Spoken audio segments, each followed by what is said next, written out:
Ainsi, dans la nouvelle alliance, on ne subit plus les conséquences des péchés des parents. Je répète, dans la nouvelle alliance, on ne subit plus les conséquences des péchés des parents. Je répète, dans la nouvelle alliance, on ne subit plus les conséquences des péchés des parents. On ne subit plus.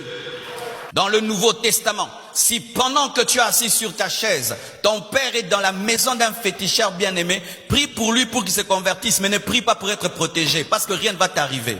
Donnez-moi la main que j'avance. Si on vient te dire, on a vu tes parents, ils étaient dans une loge avec ta photo et ils ont offert au diable de bien-aimé. Ne va même pas intercéder, bien-aimé, rien ne peut t'arriver parce que le sang qu'il présente n'est pas un vrai sang.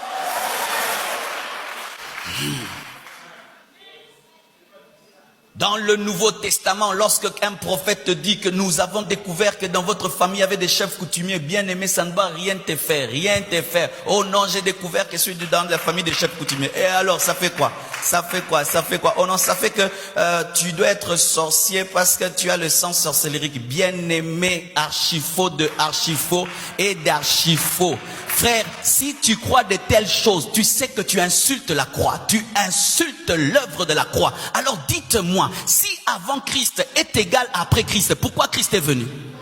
Oui, répondez-moi. Si les choses continuent comme si Christ n'est pas venu, alors pourquoi il est venu?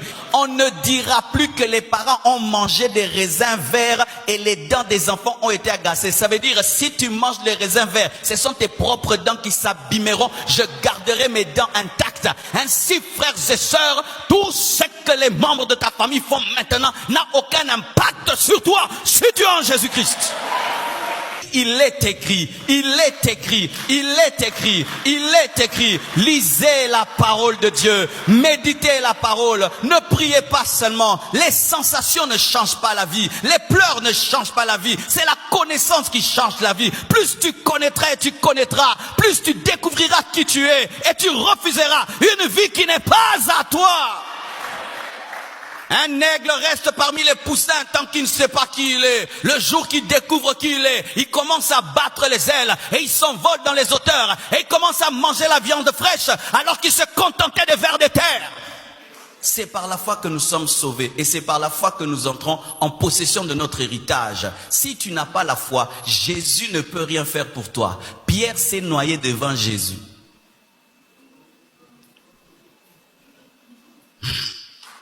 Est-ce que vous comprenez ce que je dis?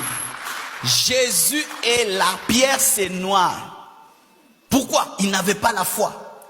Quand tu sens la présence de Dieu et tu n'as pas la foi, malgré la présence de Dieu, Satan te touchera. Car ce qui te protège, c'est le bouclier de la foi. Et si tu n'as pas de bouclier, frère, le diable t'atteindra. Arrêtez de créer dans vos vies des choses que Dieu a détruites.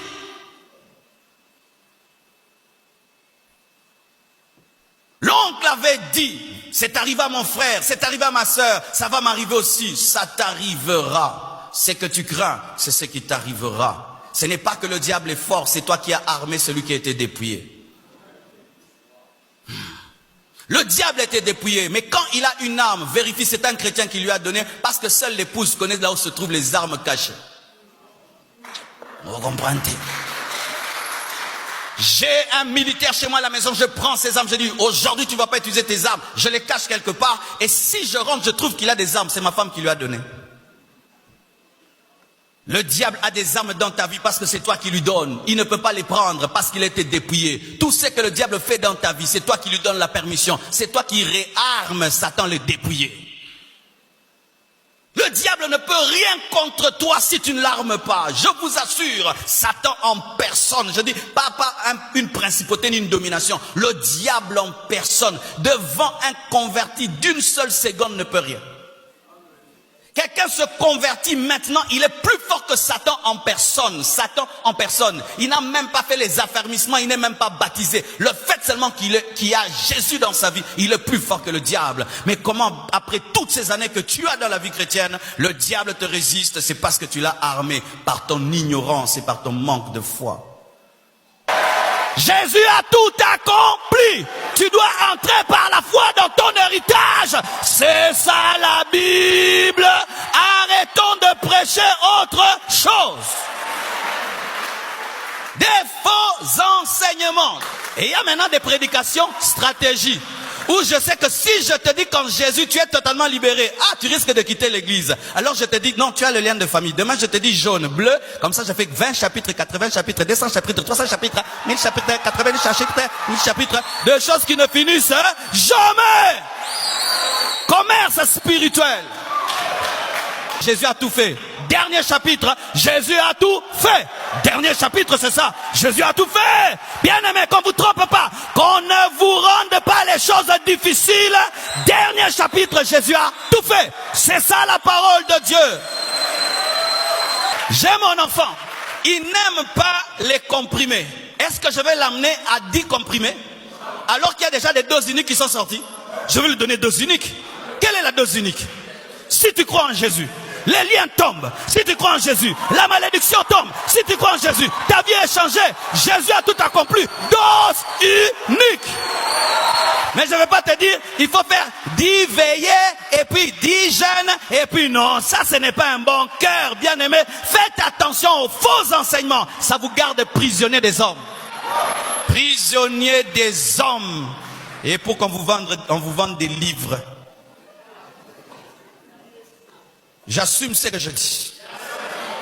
On doit vous ramener dans ce qui est à vous. On vous a trop volé ce que Jésus a fait pour vous, pour qu'on ait des foules.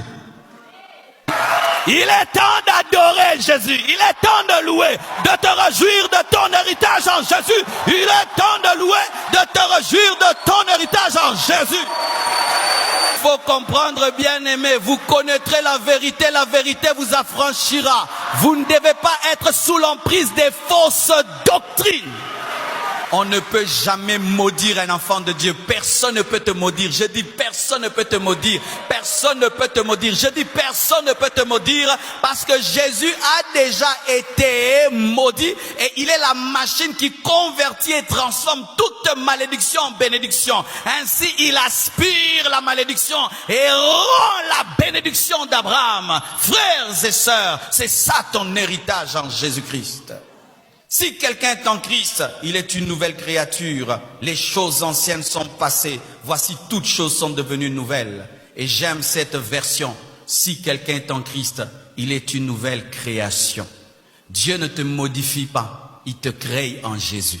Nous attribuons des fois à Satan des choses qui ne sont pas à lui. C'est Dieu qui dit dans Exode 20 que je maudis jusqu'à la 4e génération. Ce n'est pas Satan. C'est Dieu qui dit, je maudis. Et quand Dieu maudit, Satan est un instrument bénévole qu'il utilise. Alléluia. Mais ce n'est pas lui qui a le monopole. Ce n'est pas Satan qui a le monopole de la malédiction. Car le diable ne peut maudire celui que Dieu bénit. Si le diable te maudit et tu es maudit, donc Dieu t'a maudit également. Cette révélation a été donnée à Balaam. Ainsi, si j'ai un problème avec Dieu, Dieu me maudit et j'arrange avec lui. Satan ne peut plus agir parce que la malédiction ne provient pas de Satan. Dieu qui dit, je maudis jusqu'à la 4e génération. Il vient maintenant, il dit, maintenant, je ne maudirai plus jusqu'à la 4e génération. Si un père pêche, Dieu a dit. Pourquoi, bien-aimé, vous ne voulez pas évoluer avec Dieu? Lui-même dit. Mais tu restes maintenant dans des choses, des liens, comme mon père a fait, comme ma mère a fait. Donc, Dieu avait dit, maintenant il a dit. N'est-ce pas que Jésus dit? Il vous a été dit. Maintenant, moi, je vous dis. Est-ce qu'aujourd'hui, lorsque tu pêches, tu prends un agneau? Est-ce que tu verses le sang d'un animal? Tu crois que la révélation a évolué. Maintenant, il faut croire au sang de l'agneau. Et il était dit aussi que si le père pêche, c'est une malédiction de 4 générations. Mais maintenant, il est aussi dit que si le père pêche, ça ne te touche pas. Est-ce que tu crois?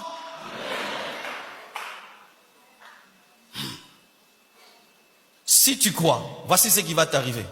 La connaissance de ce que tu es te donnera la joie et la paix. Et tu arrêteras de créer des choses qui n'existent pas, car certaines malédictions que vous brisez ne sont que psychologiques.